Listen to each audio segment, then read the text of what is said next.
سلام المسيح، ربنا يبارك حياتكم. نبدأ اليوم درس جديد عن الثالوث، درس تعليمي، وزي ما تعودنا افتحوا الكتاب المقدس. هنتكلم عن من هو الروح القدس، هنتكلم على أسماء الروح القدس، هنتكلم على ألوهية الروح القدس، هنتكلم على رموز الروح القدس، هنتكلم على حضور الروح القدس في العهد القديم وفي العهد الجديد، هنتكلم على هيبة الروح القدس، هنتكلم على قبول الروح القدس. تعالوا نبدأ. فاذهبوا وتلمذوا جميع الأمم وعمدوهم باسم الآب والابن والروح القدس. متى 28:19. لكنكم ستنالون قوة متى حل الروح القدس عليكم وتكونون لي شهودا في أورشليم وفي كل اليهودية والسامرة وإلى أقصى الأرض. أعمال الرسل 1:8. نعمة ربنا يسوع المسيح ومحبة الله وشركة الروح القدس مع جميعكم آمين. كورنثوس الثانية 13:14. من هو الروح القدس؟ إذ كان البشر أحياء لأن لهم روح مخلوقة قد وضعها الله فيهم، فبالتأكيد الله حي بروحه الذي هو الروح الخالق، الروح القدس. الروح القدس هو أقنوم من أقانيم اللاهوت الثلاثة الذين هم ذات وجوهر الله الواحد. فالروح القدس هو واحد مع الآب والابن ومساوي لكل منهما، وله نفس الهيبة الكاملة التي للآب والتي للابن، ونرى ذلك بوضوح في المعمودية المسيحية زي ما قلنا متى 28:19. البركة الرسولية. نعمة ربنا يسوع المسيح ومحبة الله وشركة الروح القدس مع جميعكم آمين. كورنثوس الثانية 13:14. والآن السيد الرب أرسلني وروحه زي ما قلنا أشعياء 48:16. هو روح حي على الدوام، هو ليس ملاكا من الملائكة. الملائكة هم خلائق، أما الروح القدس فإنه روح الله الخالق. الروح القدس ليس شبحا غامضا أو تأثيرا أو قوة، بل هو أقنوم من أقانيم اللاهوت الثلاثة. وروحي قائم في وسطكم لا تخافوا. حجي 2:5. كلمة قائم تعني باقي أو واقف بينكم، وهذا يدل على ثبات الروح القدس، أقنوم كائن ومتميز في اللاهوت مثل الابن. ومتى جاء المعزي الذي سأرسله أنا إليكم من الآب روح الحق الذي من عند الآب ينبسط فهو يشهد لي. يوحنا 15:26. الروح القدس له ذات الجوهر الواحد مع الآب والابن، وكما أن الابن مولود من الآب فأن الروح القدس هو منبثق من الآب. الانبثاق كلمة تعني الانبعاث أو التدفق. أسماء الروح القدس. الروح القدس اسم وليس صفة، ولكنه يدل على صفته الذاتية الثبوتية. فكلمة القداسة تعني القداسة هي ملكوته، واسمه يدل على انه هو الذي يعطي القداسة والنقاوة. بوجود الروح القدس في حياتنا يمكن ان نميز الشرور التي مصدرها ابليس، والروح القدس يمنحنا القوة لنكون في انفصال تام عن الشر. الروح القدس له عدة أسماء، منها روح الله. الروح الوحيد هو نفسه روح الذات الإلهية الواحدة. هذا الاسم يدل على صفة الأقنومية مثل ابن الله، إذ نحن نسجد لله الآب والابن والروح القدس. الروح الأزلي. هذا الاسم يدل على ألوهيته لأن الرب الإله هو أزلي، ولذا فروحه هو أيضا أزلي. فكان بالحري يكون دم المسيح الذي بروح أزلي قدم نفسه لله بلا عيب يطهر ضمائركم من أعمال ميتة لتخدموا الله الحي. عبرانيين 9:14. هو روح حي على الدوام، هو واحد مع الآب والابن ومساوي لكل منهما، وله نفس الهيبة الكاملة التي للآب والتي للابن.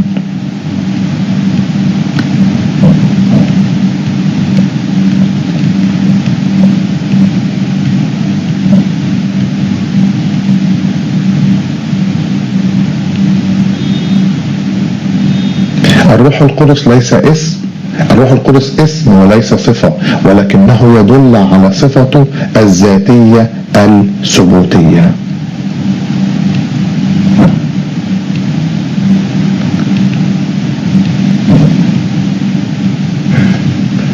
لازم نفهم انه الروح القدس هذا الاسم يدل على ألوهيته، لأن الرب الإله هو أزلي. زي ما قلنا أن أسماء الروح القدس المعزي، هذا الاسم يدل على صفة وطبيعة خاصة.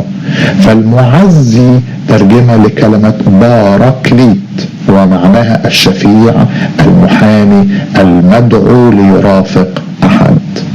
ومتى جاء المعزي الذي سأرسله أنا إليكم من الآب روح الحق الذي من عند الآب ينبثق، فهو يشهد لي. يوحنا 15:26. توجد أسماء أخرى عظيمة وتحمل صفات فائقة للطبيعة مثل روح النعمة، وهو الروح الذي يفيض فينا بالنعمة الإلهية ويجعلنا نتمتع بها. فكان عقابا أشر تظنون أنه يحسب مستحقا من داس ابن الله وحسب دم العهد الذي قدس به دنسا وازدرى بروح النعمة. عبرانيين 10:29. روح القداسة هو الروح المعطي التنقية والتطهير والتقديس، وتعين ابن الله بقوة من جهة روح القداسة بالقيام من الأموات يسوع المسيح ربنا. رمية 1:4. روح الحق، الروح يمتلك الحق، يعلنه ويمتحنه ويرشدنا إليه ويشهد له ويدافع عنه، وبهذا أيضا محفظ من روح الضلال. روح الحق الذي لا يستطيع العالم أن يقبله لأنه لا يراه ولا يعرفه، وأما أنتم فتعرفونه لأنه ماكث معكم ويكون فيكم. يوحنا 14:17. روح الحياة، الروح الذي يحيينا فلا نموت روحيا، لأن ناموس روح الحياة في المسيح يسوع قد أعتقني من ناموس الخطية والموت. رمية 8:2. روح الفهم والحكمة، الروح الذي يعطي فهما روحيا وحكمة سماوية، ويحل عليه روح الرب، روح الحكمة والفهم، روح المشورة والقوة، روح المعرفة ومخافة الرب. أشعياء 11:2. روح الموعد، الروح هو وعد إلهي ويثبت ويؤكد مواعيد الله، الذي فيه أيضا أنتم إذ سمعتم كلمة الحق إنجيل خلاصكم، الذي فيه أيضا إذ آمنتم ختمتم بروح الموعد القدوس. أفسس 1:13. روح المجد، الروح الذي يعلن ويظهر مجد المسيح. إن عيرتم باسم المسيح فطوبى لكم لأن روح المجد والله يحل عليكم. رسالة بطرس الأولى 4:14. ألوهية الروح القدس، الروح القدس هو أحد أقانيم اللاهوت، وهو له الألوهية بكل ما فيها من هيبة ووقار. الدليل على ألوهية الروح القدس أطلق الوحي المقدس عليه لفظ الله الرب، نسب للروح القدس نفس الصفات والأعمال الإلهية التي لا يجوز إطلاقها إلا على الله ذاته. إطلاق لفظ الألوهية في أعمال الرسل 5:3-5. أنت لم تكذب على الناس بل على الله، أنت كذبت على الروح القدس وأنت تكذب على الله. الروح القدس هو الله. أعمال الرسل 5:3-4. وقعت أحداث الموت بسبب إهانة الروح القدس الذي كان حاضرا في الكنيسة. فكيف لا تكون بالأولى خدمة الروح في مجد؟ كورنثوس الثانية 3:8. يعلن الوحي أن تغييرنا الروحي والسمو الذي ينطبع علينا هو من الرب. ومن هو الرب هنا؟ هو الرب الروح. إذن الروح القدس هو الله وهو الرب. من جهة الصفات الفائقة الأزلية، الأبدي هو الله وحده. فكان بالحري يكون دم المسيح الذي بروح أزلي قدم نفسه لله بلا عيب يطهر ضمائركم من أعمال ميتة لتخدموا الله الحي. عبرانيين 9:14. القدرة على كل شيء، قدرته الفائقة. فأجاب الملاك وقال لها: الروح القدس يحل عليك وقوة العلي تظللك، فلذلك أيضا القدوس المولود منك يدعى ابن الله. لوقا 1:35. بولس يؤكد بقوة انه كان يخدم بقوة الروح القدس، بقوة وآيات وعجائب بقوة روح الله، حتى اني من اورشليم وما حولها الى الليبريكون قد اكملت التبشير بانجيل المسيح. رمية 15:19. العلم المطلق هو أحد أقانيم الله، هو معرفة ما في أعماق الله، ولذلك إنه أحد أقانيم الله العلم المطلق. لأن الروح يفحص كل شيء حتى أعماق الله، لأن من الناس يعرف أمور الإنسان إلا روح الإنسان الذي فيه، هكذا أيضا أمور الله لا يعرفها أحد إلا روح الله. كورنثوس الأولى 2:10-11. الحضور أي التواجد في كل مكان سواء في السماء أو على الأرض. أين أذهب من روحك ومن وجهك أين أهرب؟ إن صعدت إلى السماوات فأنت هناك، وإن فرشت في الهواية فها أنت. إن أخذت جناحي الصبح وسكنت في أقاصي البحر فهناك أيضا تهديني يدك وتمسكني يمينك. مزمور 139:7-10. من جهة الأعمال العظيمة الخلق، وكانت الأرض خاربة وخالية وعلى وجه الغمر ظلمة وروح الله يرف على وجه المياه. في وقت خلق العالم نرى روح الله يتحرك على وجه المياه، مما يدل على عمله في الخلق. ترسل روحك فتخلق وتجدد وجه الأرض. مزمور 134. روح الله صنعني ونسمة القدير أحيتني. أيوب 33:4. إعطاء الوحي.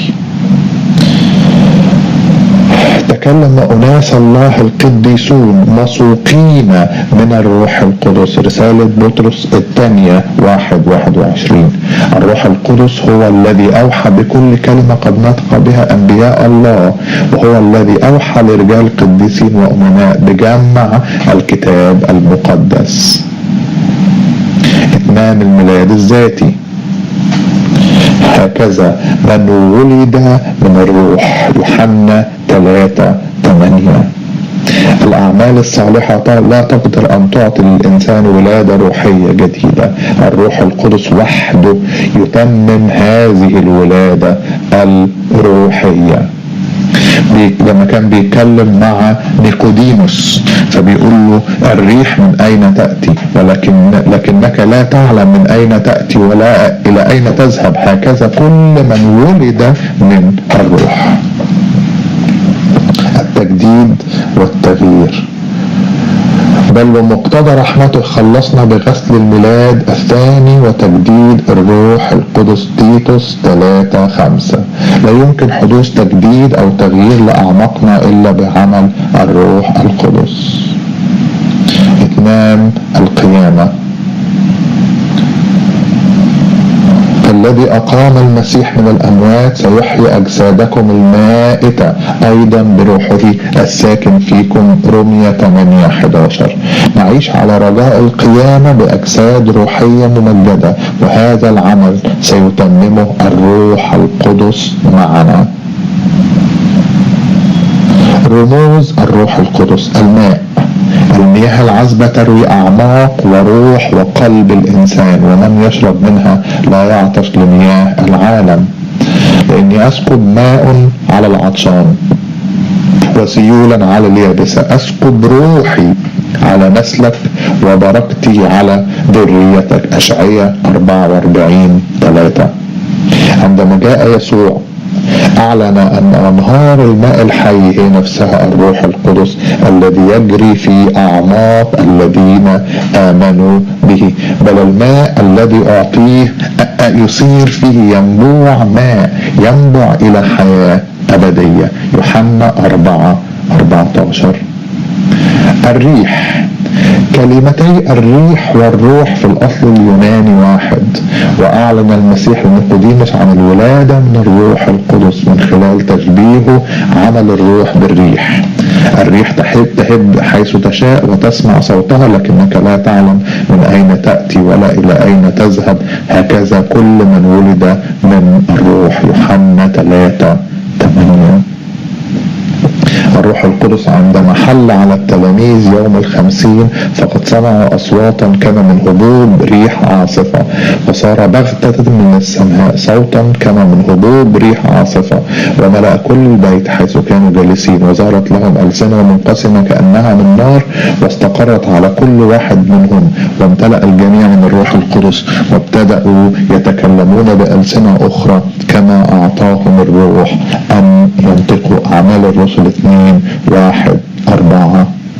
النار هي قوة تطهير عظيمة تحرق الشوائب، والروح القدس هو حارق الشوائب في حياتنا، حارق الخطايا مهما كانت صغيرة ومطهرنا بروح القضاء وبروح الإحراق. أشعياء 4:4. عندما كان التلاميذ في العلية حل عليهم الروح القدس كألسنة من نار، فالروح القدس يعطينا لسانا ناريا نسبح به ونعظم به الله، فتكون عبادتنا حارة وكرازتنا أيضا حارة. عندما كان التلاميذ في العلية حل عليهم الروح القدس كألسنة من نار، فالروح القدس يعطينا لسانا ناريا. الخمر تجعل من يشربها يبدو مسرورا، لكن الامتلاء من روح القدس يجعل الإنسان حقيقة فرحا جدا ويقفز من الفرح، لكن مع التعقل والاتزان وليس بصورة عابرة أو وقتية. لا تسكروا بالخمر الذي فيه الخلاعة بل امتلئوا بالروح. أفسس 5:18. يوم 50 حين امتلأ التلاميذ من الروح القدس كان فرحهم شديد لدرجة أنهم بدأوا وكأنهم سكارى. عندما نمتلئ من الخمر المقدس يحدث لنا استقرار في الروح وثبات يساعدنا أن نقف أمام عرش الله.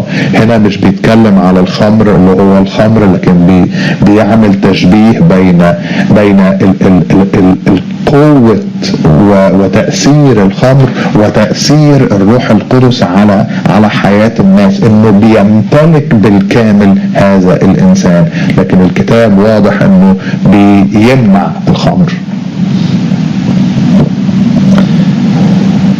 رمز تاني هو الزيت. اتخذ زيت الزيتون رمزا للروح القدس حيث كان يدهن به الملوك والأنبياء والكهنة ليكونوا بتلك المسحة مخلصين لعمل الرب. بيتكلم على عندما صمويل مسح داود في صمويل الأول 16-13. كان زيت الزيتون هاما في إنارة المصابيح وفي الشفاء وفي التحرير، وأولاد الله في العهد الجديد لهم امتياز أن ينالوا هذه المسحة. أما أنتم فالمسحة الذي أخذتموها مني ثابتة فيكم، ولا حاجة بكم إلى أن يعلمكم أحد، بل كما تعلمكم هذه المسحة عينها عن كل شيء، وهي حق وليس كذبا كما علمتم تثبتون فيها. رسالة يوحنا الأولى 2:27. الحمامة أحد رموز الروح القدس. الحمامة علامة الطمأنينة والسلام، وهي من الطيور الطاهرة وبسيطة ووديعة، وقد أعطى لنا أن نتمتع بهذه الصفات في الروح القدس عندما اعتمد المسيح في إنجيل يوحنا 1:32-33. قوة مجددة ومفجرة. قوة الروح القدس قوة تبدد الأمراض وتشفي الناس، قوة متفجرة تنتشر وينتج عنها تغيير لقلوب الناس. وتكونون لي شهودا في أورشليم وفي كل اليهودية والسامرة وإلى أقصى الأرض. أعمال الرسل 1:8. حضور الروح القدس من بداية سفر التكوين بيقول لنا ان الله وروح الله يرف على وجه المياه، حتى نهاية سفر الرؤيا من يعطش فليأتي ومن يرد فليأخذ ماء حياة مجانا. الروح والعروس يقولان تعالى، ومن يسمع فليقل تعالى. لم يغب الروح القدس أبدا عن الأحداث التاريخية ولا عن القديسين في كل زمان ومكان، وإلى نهاية الدهور سيظل الروح القدس حاضرا وعاملا في كل الوجود.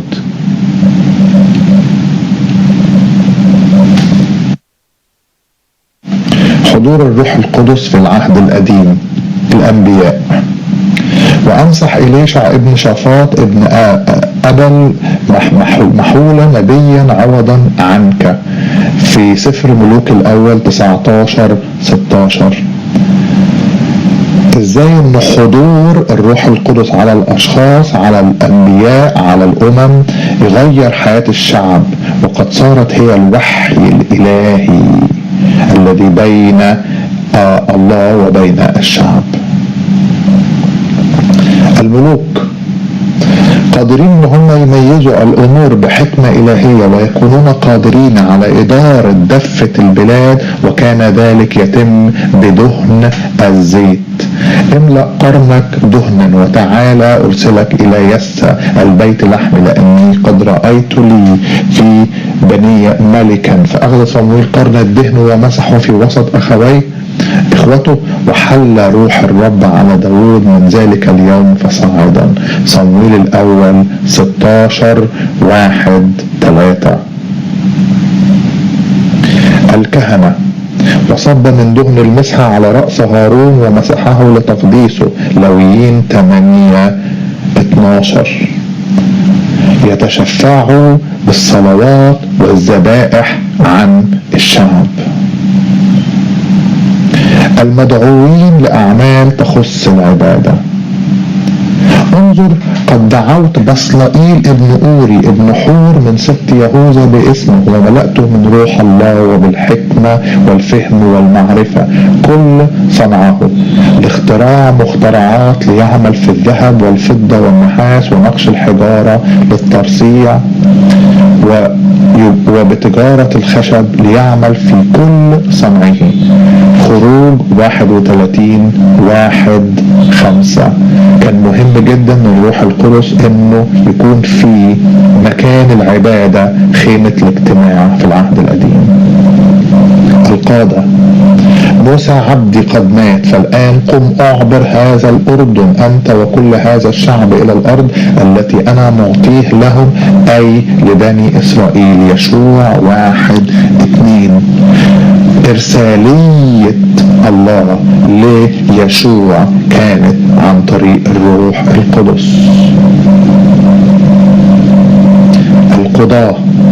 فأقام الرب مخلصا لبني إسرائيل فخلصهم عن فنائيل ابن قناز أخا كالب الأصغر، فكان عليه روح الرب وقضى لإسرائيل وخرج للحرب فدفع الرب ليده. قضاة 3:9-10.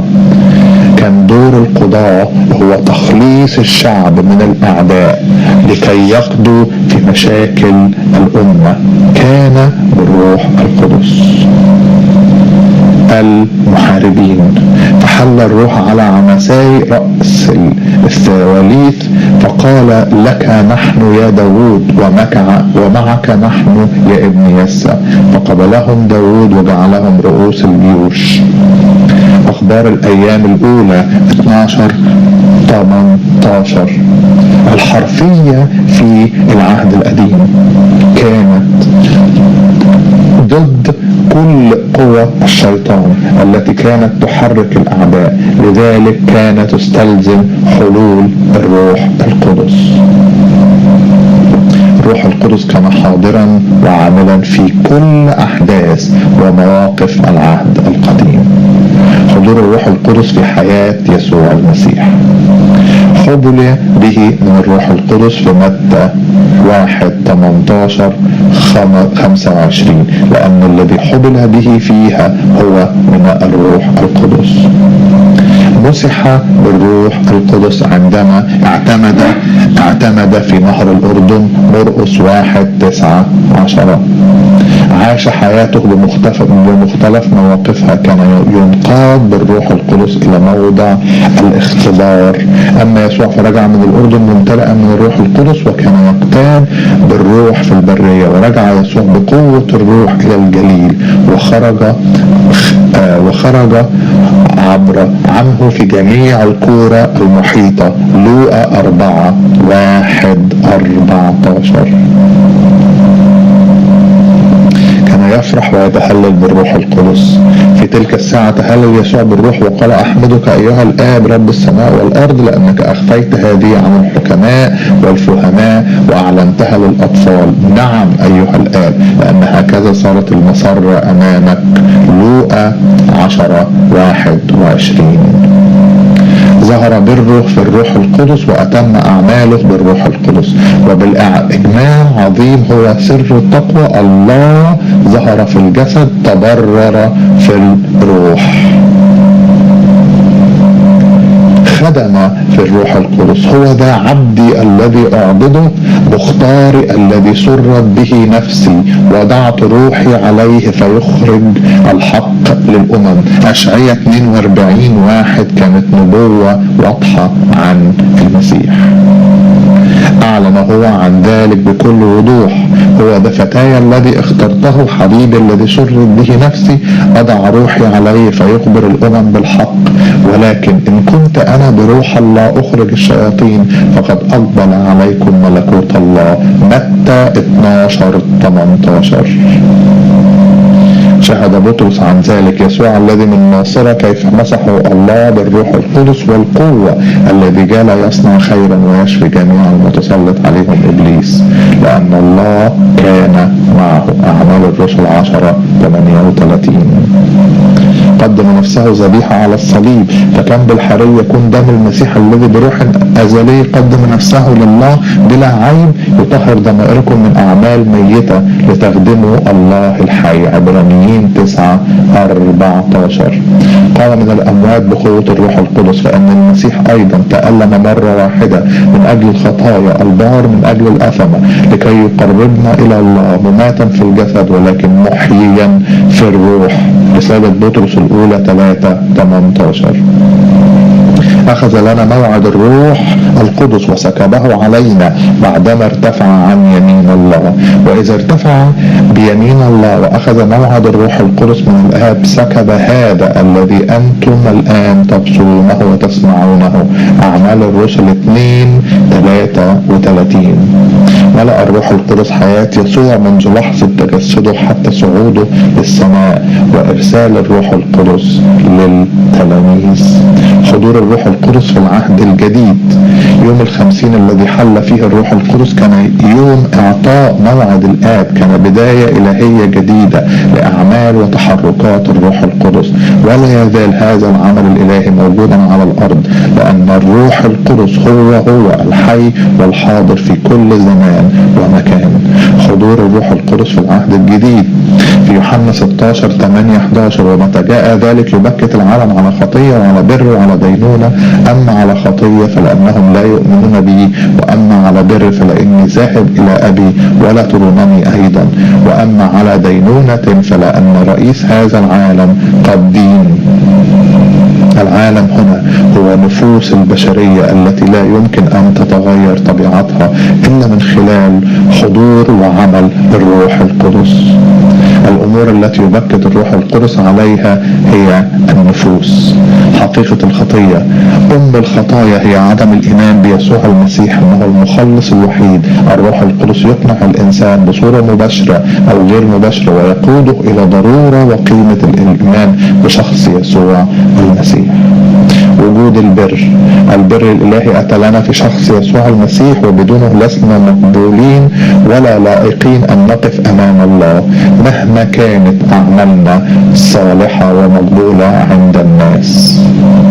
الروح القدس يظل يقنع الإنسان بأن يترك كل ما هو ورق تين الذي يستتر به، وأن يتجه الاتكال تماما على بر يسوع المسيح، فتكون له الحياة المستقيمة والمقبولة دائما أمام الله. خطورة الدينونة.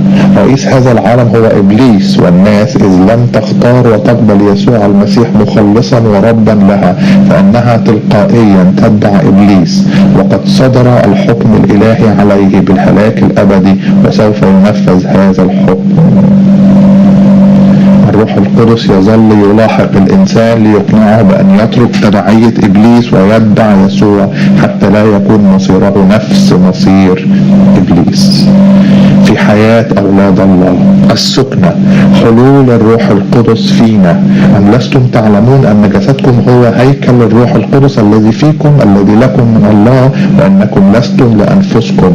كورنثوس الأولى 6:19. الشهادة. بالميلاد الثاني صرنا أبناء لله وهدية لنا إنه أعطانا. أخذتم روح التبني الذي به نصرخ يا أبا الآب.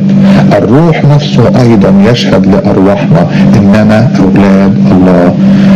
روميا 8:15-16. تأييدنا بالقوة. كثيرا ما نشعر بالضعف في الحياة وفي محاربات الشيطان، لكن الروح القدس يؤيدنا بالقوة الداخلية دائما ليشددنا ويشجعنا ونستمر في السير مع الله، لكي يعطيكم بحسب غنى مجده أن تتأيدوا بالقوة بروحه في الإنسان الباطن ليحل المسيح بالإيمان في قلوبكم. أفسس 3:16. مؤازرتنا. الروح القدس يساعدنا بالأفكار التي بناء عليها نوجه صلاتنا للرب فتكون هي الصلاة المناسبة، فالروح القدس هو الذي يفهم ويعلم كل شيء عن الله. كذلك الروح أيضا يعين ضعفتنا، لأننا لسنا نعلم ما نصلي لأجله كما ينبغي، ولكن الروح نفسه يشفع فينا بأنات لا ننطق بها. روميا 8:26. تقديس حياتنا. حياتنا تحتاج إلى المعاملات الإلهية التي بها نتنقى من الشوائب الغريبة عن طبيعتنا الروحية الجديدة. إذ غسل السيد قذر بنات صهيون ونقى دم أورشليم من وسطها بروح القضاء وروح الإحراق. أشعياء 4:4. تعليمنا. الحق ما هو صحيح في نظر الله كثيرا ما يخفى عن العيون بسبب تشويش الشيطان على ذهن الإنسان، وأما ما تجاء ذاك روح الحق فهو يرشدكم إلى جميع الحق، لأنه لا يتكلم من نفسه بل كل ما يسمع يتكلم به ويخبركم بأمور آتية. يوحنا 16:13. قيادتنا في الحياة. يمكننا أن ننقاد في تحركاتنا وعلاقتنا وأعمالنا وخدماتنا للرب يسوع المسيح بالروح القدس، لأن كل الذين ينقادون بروح الله فأولئك هم أبناء الله. روميا 8:14. إنتاج وثمر والحصاد. حضور الروح القدس في حياتنا يعطي لنا أن نكون جنة مثمرة بأفضل أنواع الثمار. وأما ثمر الروح فهو محبة، فرح، سلام، طول أناة، لطف، صلاح، إيمان، وداعة، تعفف. غلاطيا 5:22. الروح القدس في الكنيسة. الكنيسة هي جماعة المؤمنين الذي آمنوا بالمسيح وخرجوا من العالم. الروح القدس موجود في قلب الكنيسة التي هي جسد المسيح، هو حاضر لكي يعطي قداسة للمؤمنين ويطالب بالسلوك الذي يمجد الله. هو حي وعامل في الكنيسة، وهو مدير الكنيسة وضابطها، ولا يمكن تجاهله، ولا يمكن للكنيسة أن تواصل رسالتها بدونه. عمل الروح القدس في الكنيسة. تحقيق الوحدانية المقدسة. وأما الآن فقد وضع الله الأعضاء كل واحد منها في الجسد كما أراد، فالآن أعضاء كثيرة ولكن جسد واحد. ازاي ان احنا نقدر ان احنا ما نعملش فصل بين الخلفيات الدينية والاجتماعية؟ ازاي نربطهم ببعض بالروح القدس؟ البناء وقيادة العبادة الذي فيه كل البناء مركبا معا ينمو هيكلا مقدسا في الرب، الذي فيه أنتم أيضا مبنيون معا مسكنا لله في الروح. أفسس 2. عملية بناء المؤمنين في الكنيسة لتكون بيتا روحيا للرب، ومن هذا البناء يقدم الله منح المواهب الروحية. فأنواع مواهب موجودة ولكن الروح واحد، ولكنه لكل واحد يعطى إظهار للروح للمنفعة. فإنه لواحد يعطى بالروح كلام حكمة، كورنثوس الأولى 12:4. كل المواهب والإمكانيات اللي ربنا بيديها للأعضاء في الكنيسة بتكون عن طريق الروح القدس، هيبة الروح القدس. لذلك أقول لكم كل خطية وتجديف يغفر للناس، وأما التجديف على الروح فلن يغفر للناس. ومن قال كلمة على ابن الإنسان يغفر له، وأما من قال على الروح القدس فلن يغفر له، لا في هذا العالم ولا في العالم الآتي. متى 12:31. لماذا ملأ الشيطان قلبك لتكذب على الروح القدس؟ أنت لم تكذب على الناس بل على الله. أعمال الرسل 5. الروح القدس هو الله،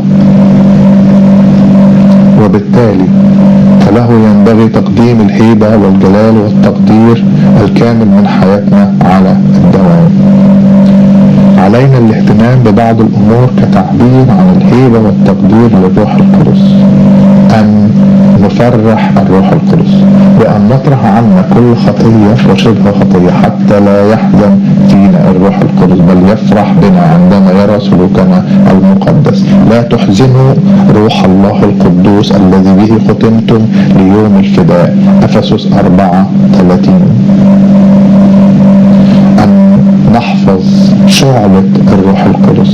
الروح القدس نار يضرم فينا محبة الله، ومن واجبنا أن نطلب رأى الروح القدس في تحركاتنا واختياراتنا، وإن لا نزدري بأعماله ومعاملاته حتى لا تنطفئ شعلته فينا. لا تطفئوا الروح. تسالونيكي الأولى 5:19. أن نطيع الروح القدس. الروح القدس حي مثل المسيح وهو يخاطبنا، ومن اللائق جدا أن نطيعه ونسمع له ونستجيب لنداءاته حتى يشكلنا ويضبطنا وينير حياتنا. أنتم دائما تقومون الروح القدس كما كان أباءكم كذلك أنتم. أعمال الرسل 7:51. قبول الروح القدس. ولما قال هذا نفخ وقال لهم اقبلوا الروح القدس. من غفرتم خطاياه تغفر لكم، ومن أمسكتم خطاياه أمسكت. يوحنا 20:22. وفيما هو مجتمع معهم أوصاهم أن لا يبرحوا من أورشليم بل ينتظروا موعد الآب الذي سمعتوه مني. أعمال الرسل 1:4. قال لهم هل قبلتم الروح القدس لما أمنتم؟ أعمال الرسل 19:2. الله أعد لنا نعمة عظيمة وهي عطية الروح القدس، وإنه يدعونا إليها كما دعانا إلى الإيمان بيسوع المسيح وقبوله. هذه البركة السماوية الجديدة هي اختبار جديد يبني حياتنا روحيا وعمليا، ويجب أن نهتم بنوال اختبار الروح القدس كعطية سماوية مجانية نمتلئ به فنشبع ونرتوي منه كما قال يسوع من آمن بي تجري من بطنه أنهار ماء حي. قال هذا عن الروح الذي كان المؤمنين به مسمعين أن يقتلوه، لأن الروح القدس لم يكن قد أعطي بعد، لأن يسوع لم يكن قد موجد بعد. يوحنا 7:38-39. مزايا قبول الروح القدس اننا نصير ملك خاص للرب. انجيل خلاصكم الذي فيه ايضا اذ امنتم ختمتم بروح الموعد القدوس، افسس 1:13. كلمة ختم هنا معناها انه اصبحنا ملك للرب. الختم قديما كان يوضع على كل ما هو مملوك لشخص ما، فبقبولنا الروح القدس نحن نصير ملكا خاص لله الى الابد. اننا نحصل على عربون الميراث الابدي كابناء لله، لنا ميراث سماوي وابدي، فاننا وارثون مع المسيح، ولهذا الميراث عربون يقدمه الله لنا وهو الروح القدس المعطى لنا، ففيه كل النعم والبركات التي لا حدود لها. ربنا يبارككم، ربنا يحميكم، ربنا يعرفنا اكتر ويملأنا اكتر بالروح القدس. امين. إن أعجبك الفيديو لا تنسى الإعجاب والاشتراك في القناة.